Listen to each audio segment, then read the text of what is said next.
Jai Hind. This is Dharam and I welcome you all to Grace Online Education. In the last class, we have seen the subject of history.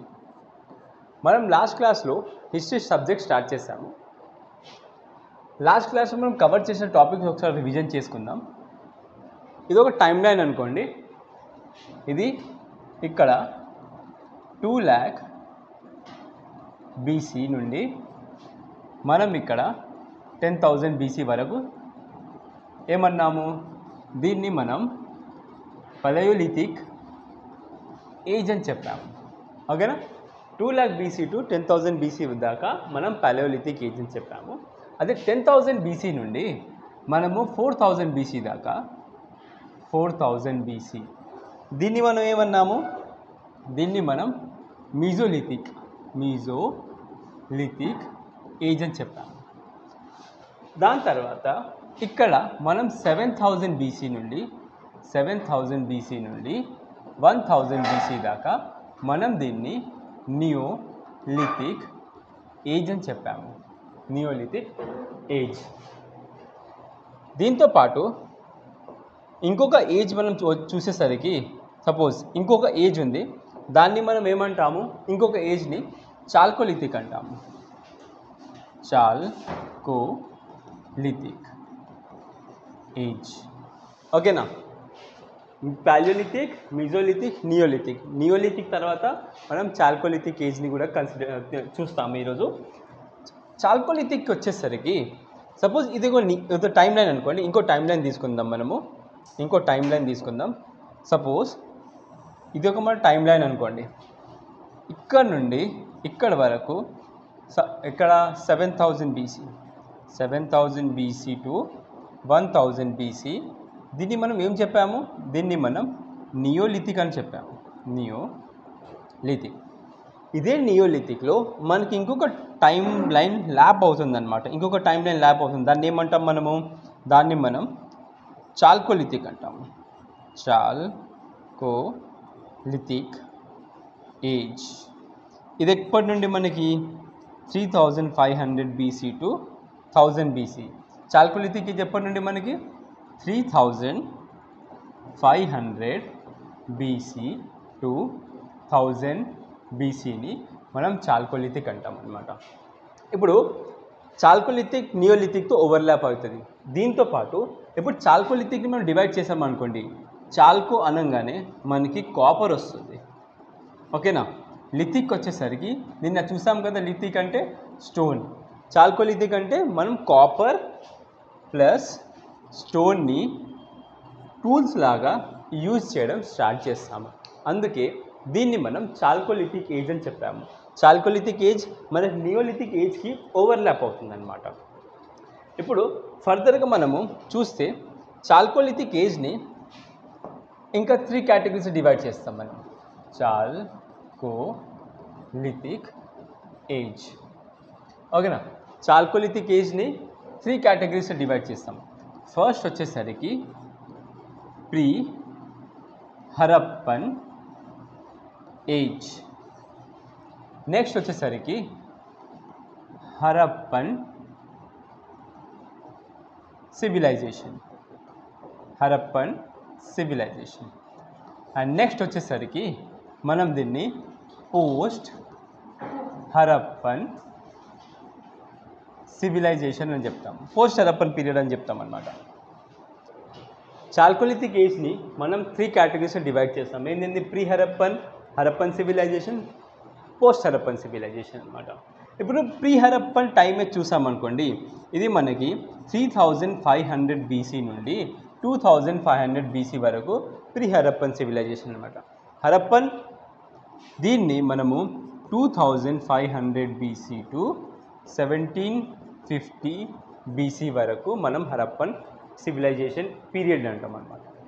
అలానే post Harappan చూసేసరికి ఇది మనకు చాలా important అనమాట. మన next topic కూడా Harappan civilisation చూడబోతున్నాము. Post హరప్పన్కి వచ్చేసరికి ఇది 2,000 BC టు 1,000 BC వరకు.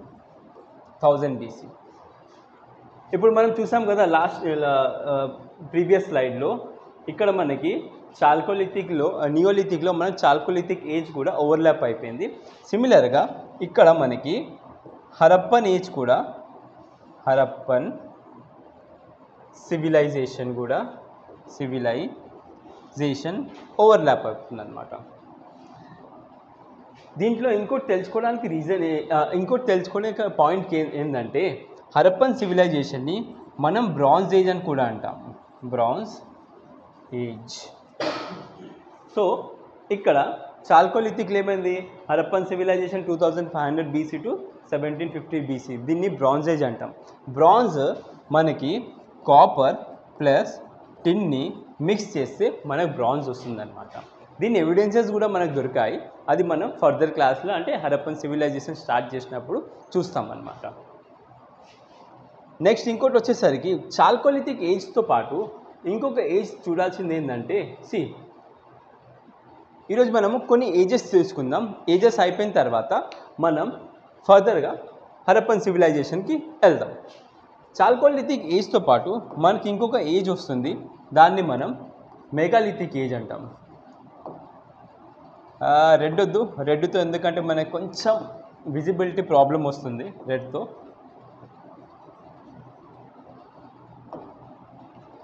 నెక్స్ట్ వచ్చేసరికి మనం తీసుకుందాం మెగాలిథిక్ ఏజ్. ఓకేనా. మెగాలిథిక్ ఏజ్ వచ్చేసరికి మనకి 1000 BC టు 100 BC. దీంతో పాటు మనం ఐరన్ ఏజ్ కూడా చూస్తాం. ఐరన్ ఏజ్లో same 1000 BC to 500 BC. Megalithic ఏజ్లో ఏంటంటే మనం లార్జర్ స్టోన్స్ యూజ్ చేస్తాం. ఐరన్ ఏజ్ అంటే ఏంటంటే ఇక్కడ మ్యాన్ డిస్కవర్డ్ ఐరన్. ఇక్కడ మ్యాన్ ఐరన్ డిస్కవర్ చేసిన తర్వాత he started expansion of territories. Megalithic ఏజ్లో లార్జర్ స్టోన్స్ యూజ్ చేసాము. దీని ఎవిడెన్సెస్ మనకు ఎక్కడ దొరుకుతాయంటే ఇప్పుడు బరియల్ సిస్టమ్ దగ్గర. ఇంతకుముందు నియోలిథిక్ మీజోలిథిక్లో మనం బరియల్ సిస్టమ్ చూసాము, వాళ్ళు జస్ట్ డెడ్ బాడీస్ని బరీ చేస్తుండే. బట్ ఇక్కడ మెగాలిథిక్లో ఏం చేశారు, బరియల్ సిస్టమ్. ఇప్పుడు హ్యూమన్ని బరీ చేసిన తర్వాత ఈ సపోజ్ ల్యాండ్ అనుకోండి, ల్యాండ్ కింద బరీ చేసిన తర్వాత దీని మీద ఒక పెద్ద రాక్ని పెడుతుండే అనమాట. ఈ రాక్ని మనం మెగాలిథిక్ ఏజ్ అని చెప్పాము. ఐరన్ ఏజ్లో ఇక్కడ మనకు కాపర్ ఏజ్ ఉందా, కాపర్ ఏజ్ తర్వాత మనకు ఐరన్ అనేది డిస్కవర్ అయిపోయింది. ఐరన్ డిస్కవర్డ్ అయినప్పుడు కాపర్ ఏజ్ ఉన్నంత వరకు మనము లిమిటెడ్ ఏరియాలో ఉండిపోయామన్నమాట. ఐరన్ డిస్కవర్ అవ్వగానే మనం ఏం చేస్తాం, iron is the strongest material. So ఐరన్ని యూజ్ చేసి మనం అక్కడ ఉన్న ఫారెస్ట్ ఏరియాని క్లియర్ చేసామన్నమాట. క్లియర్ చేసి ఎక్స్పాన్షన్ చేసాము. So then there comes the iron age. తర్వాత దీన్ని ఐరన్ ఏజ్లోనే మనకి మహాజన్పదాస్ వస్తాయి. మహాజన్పదాస్ బుద్ధిజం, జైనిజం, ఇది ఐరన్ ఏజ్కి రిజల్టెంట్ అనమాట. దీంతో పాటు మనం ఇక్కడ మౌర్యన్ పీరియడ్ కూడా చూస్తాము. ఇది మన ఫ్యూచర్లో వచ్చే క్లాసెస్ అనమాట. బట్ ఈరోజుకి మనం ఈ ఏజెస్ అనేది కంప్లీట్ చేస్తామన్నమాట. Thank you for your patience and keep watching grace online education.